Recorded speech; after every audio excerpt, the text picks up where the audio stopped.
Our King White Mulberry is fruiting again for the second time this season. I think everyone should be growing one of these trees in their backyard, and here's why.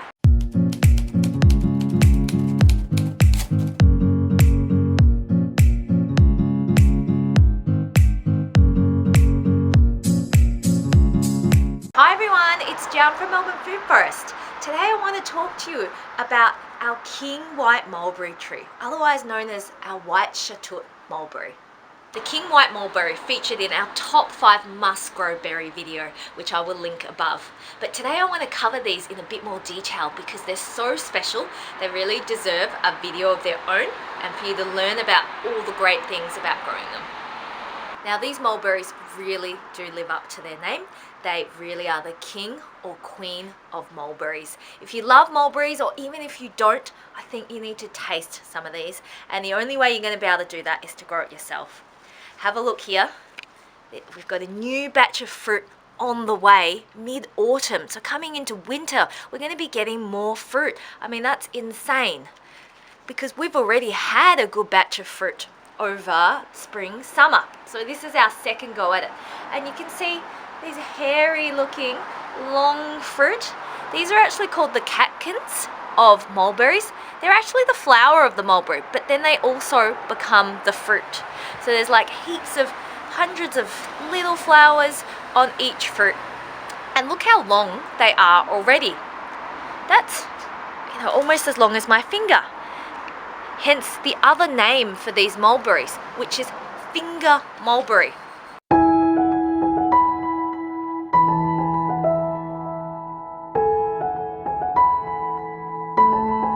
The first thing we need to talk about is the taste of these mulberries because that's where they really shine. So Shahtoot means king, and there's both a white and a red version. We have the white version here. Both of them are extremely long and produce really, really sweet fruit. And the white version, of course, being sweeter than the red, as most white fruits are.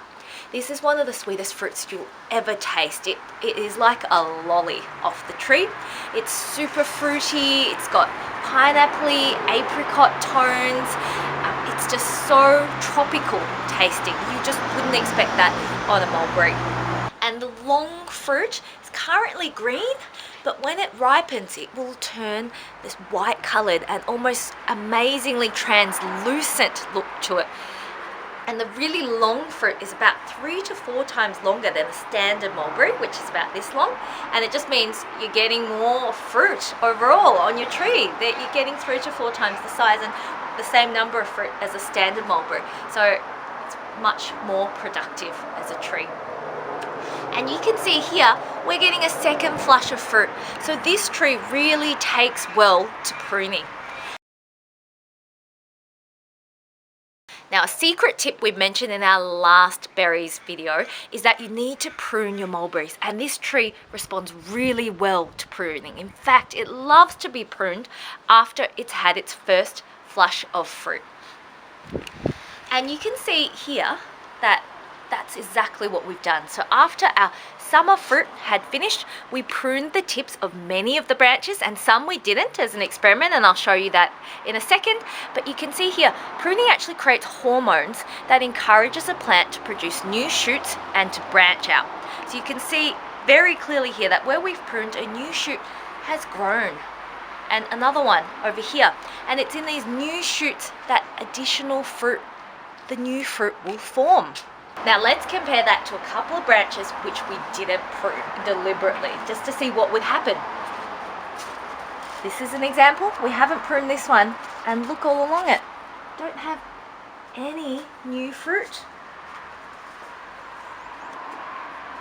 Same goes for this one. This is a woodier stem. Didn't tip prune this. And again, it's dormant. There's no new fruit. Let's contrast it to these branches up here. You can see clearly here that we've trimmed this. There's the cut there. And where we have new fruit are shooting out of the tip. And again, you can see that up there on that branch quite high up, pruned the tip. And we're getting new shoots which come with fruit. And again here. The moral of this story is tip prune your mulberries after they fruit. It's said that you can get 2 to 3 crops out of this tree if you keep tip pruning it. So after this batch is finished, we'll do another prune. I mean, we're probably going to be in winter by then, so I wouldn't expect a second crop, but maybe in future years we might be able to squeeze another crop within summer. It's amazing. I mean, not many fruit trees give you another batch of fruit. Most of them fruit and they're done for the year, and you've got to wait a whole nother year before you get fruit. Whereas this is one of the few trees that will give you many harvests. Another one which we mentioned in our berry video is the heritage raspberry, which is called an ever-bearing raspberry, and that we're also getting a second autumn crop right now, which is just wonderful because they taste so amazing. I mean, like, it's just incredible to be able to get another crop out of these. Now let's talk a bit about its growth habit and when it fruits, and also the size as well of the tree. So it's said that the Shahtoot mulberries originated from either China or Persia. The white Shahtoot, which we have here, is meant to be a smaller tree than the red Shahtoot. Meant to be more compact, but I would still call it a medium tree because it can get quite large if you don't prune it. So it's really up to you to tell it how big you want it to be and what shape you want it to grow. It's not a super weeping looking mulberry. There are some mulberries that are ultra weeping and naturally weep with their branches. This one, I find the branches kind of stick up like that. And so what we have been doing is we've been shape training it ourselves. So you can see here we've got this string here, and what we're doing is we're tying this down so that we can change the shape that it grows. We want these branches to grow downwards because we've got this growing near a path which is quite narrow. We don't want the branches to be out here and to be whacking people in the face as they walk past. What we want is this beautifully weeping shape. And the only way to get that is to shape train it yourself. So say this branch, I will be tying some string down to the ground and encouraging this to be growing downwards like this. Not only does that look beautiful, but it keeps the tree compact and means it's easier to harvest as well because the branches are reaching downwards as opposed to going up towards the sky. So without pruning, I mean, this can get quite tall still, can get up to about 6 meters. For us, our tree is only 3 years old and it's first year in this spot. So I had it in the pot for the first year or so. Let me show you how big it is now though. So if we come down and look at the trunk of the tree, when we bought it about 2.5 to 3 years ago, it was about this thin. The thickness of this bamboo twig, it felt like it was going to break. I was like, because it's a grafted tree, I was like, oh my gosh, I hope it doesn't snap in the wind. But look how much it's grown in just a couple of years. It's so thick now and so sturdy, and it was maybe only about this tall when we bought it, and now it's really, really blossomed and taken off. The mulberries are such a fast grower, so if you have a spot that you want to fill quickly, I plant one of these. They really double and triple in size in their first few years. And they're also really ornamental. They have beautiful heart-shaped leaves which undergo a wonderful colour change in late autumn, early winter. In a few months' time, we're expecting these leaves to turn beautiful and yellow along with autumn and to drop. So they are a deciduous tree, which is really useful when you're planting your food forest. They will let light in winter, and it means you can plant other things underneath them. Or if you have it growing against a house or a window, that can be a great feature because in summer it will block out light, and in winter it will let all the sunlight bathe into your window. They're an awesome tree for the impatient gardener like me because they will fruit in the first year that you bring them back. So no waiting for 7 years to get a good crop. These are really starting to improve their cropping already, I can see, in their 3rd year. In their first few years, you will notice a lot of fruit drop, particularly for your first batch. That happens for us in our cool to temperate climate, We get our first batch of fruit around the very start of spring is when it grows, but we can still have frost at that time. So if you get a heavy frost, it's possible that you might lose some of your fruit and you'll see a lot of it drop off, which is very natural for mulberries. As the tree ages and gets more mature and has a bigger, more resilient root zone, you will find that more and more of your berries will stay on the tree. So you won't have that heartbreak of seeing them all drop off when they're still ripe. Mulberries are also very tolerant of soil types. They'll grow in virtually any soil type. We've got extremely sandy soil here, which we've been trying to enrich with organic matter. As long as they have a free draining site, they'll grow happily in sand, clay, or even loam. Our white mulberry Shahtoot is grown in a part shade location, and let me show you why. So this way is north, and that's our neighbours. Lovely row of trees in the front and backyard. This one is a evergreen, never drops its leaves, and it shades out our yard for almost the entire year, and planted right up against the fence line, such that more of the tree was in our yard than their yard at one point, and we have trimmed it back really dramatically on our side, as you can see, to try and capture as much light as we can. But in reality, this is really quite a part shade spot, part sun, part shade. Doesn't get more than, 1 or 2 hours of direct sun a day.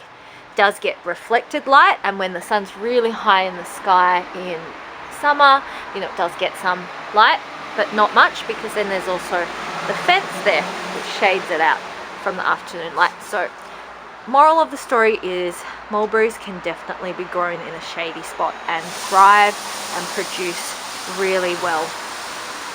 So if you've got a difficult shady spot, they are the one for you. They're going to perform and look really beautiful in that spot. Both the white and red Shahtoot are amazing mulberries for their length and their sweetness. I hope to add a red one to our collection one day if we can find some space in our food forest. But there are a few advantages to growing white version. Firstly, white fruit doesn't get noticed by birds as much. So it means even if you don't net your tree, you're going to get more fruit for yourself. Whereas with the red, as soon as the mulberries change colour, the birds are onto them. And once they're onto them, they're back every day until it's all gone, unless you net. Whereas with the white, because it doesn't really undergo that classic colour change from, green to red, which is what birds are looking for as a sign of ripeness. This white one really just goes from this green to a bright white, and then a bit kind of creamy coloured. Generally, birds will ignore this. White mulberries also don't stain, and I know mulberries are notorious for staining, and that's why some people don't grow them. Because if you grow it near a path, it will drop fruit and can make a mess, or if you're picking, you end up getting covered in mulberry juice, and you can't get it out of your clothing. Whereas with the white, another beauty of it is it doesn't stain. And as I mentioned before, the white fruit is also really, really sweet. So kids love them, big kids love them. If you like a sweeter fruit, this is a great one, and it's great for dehydrating as well because of its high sugar content. Let me show you how they're looking after about 3 weeks. So you can see this one has started to plump out, and it's looking less like a spiky little cactusy thing and more juicy and succulent. So this one's getting quite close. Having a look at this cluster here, you can see these at the front are still skinny looking, a bit like awkward lanky teens, not quite matured. And this one is fat and juicy. So this one is actually ready for eating. It's how you can tell they're ripe. They go white, a bit more plump, and as I'm feeling this, it's getting soft and it doesn't feel hard and spiky like this one.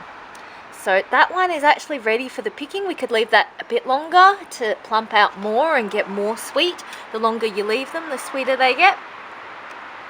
And let's contrast against this bunch, which is new and just green and spiky. So that's not going to have much sugars in it at all at that stage.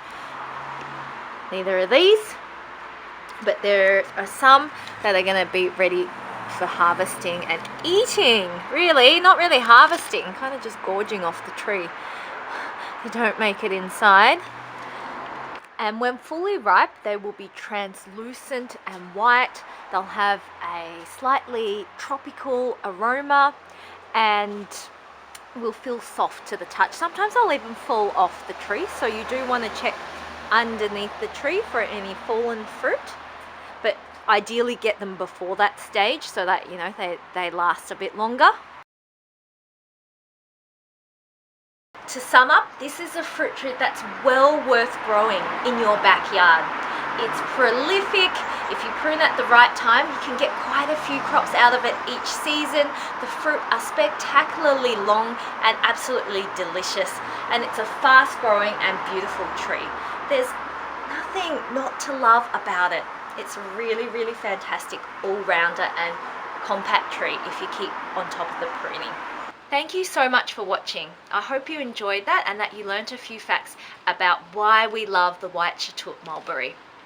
As always, if you enjoyed, please remember to like, subscribe and share with your friends, as that means the world to us and enables us to grow and to keep making content. We have heaps more growing and cooking content on the way. Until next time.